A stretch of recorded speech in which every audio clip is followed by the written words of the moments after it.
नील सरस्वती माने देखुवे आप सरस्वती विभिन्न प्रकार अच्छा किंतु आमर नील सरस्वती जे कि मुख वर्ण नील थाए पूरा चेहरा नील थाए से नील सरस्वती ना दि जाए। दिन धरी पूजा 13 दिन धरी पूजा पाती माँ नील सरस्वती।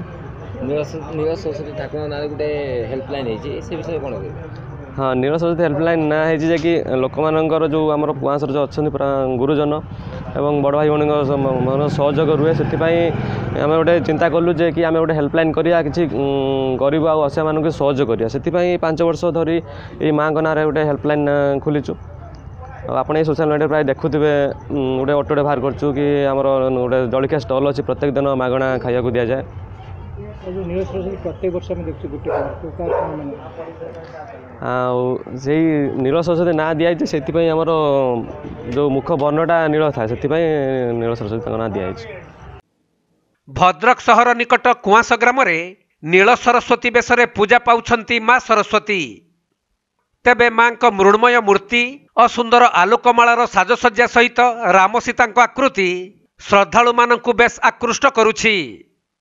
तेणु एठारे प्रतिदिन माँ को रीतिनीति अनुजाई पूजार्चना करा जाउथबा बेले प्रसाद सेवन करने को लोकों भिड़ देखा मिलुछि।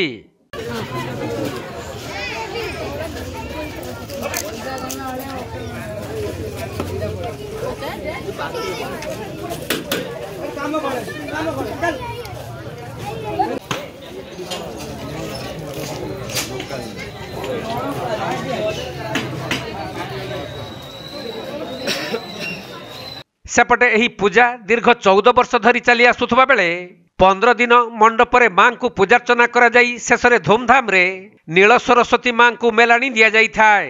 आमर 15 नंबर वार्ड रे माँ नील सरस्वती दीर्घ 14 वर्ष है करी आसुचु।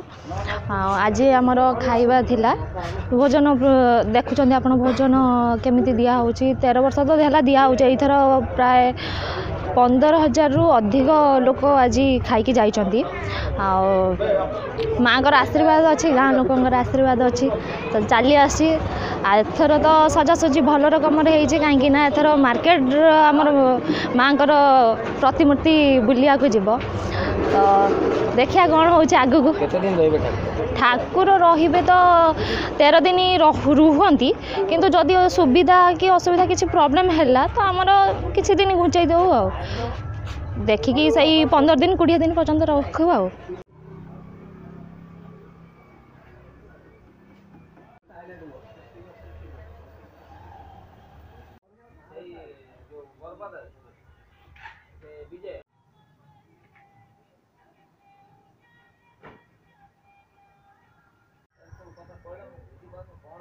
भद्रक जिल्लारू सुनील दत्तଙ୍କ रिपोर्ट कोणार्क लाइव।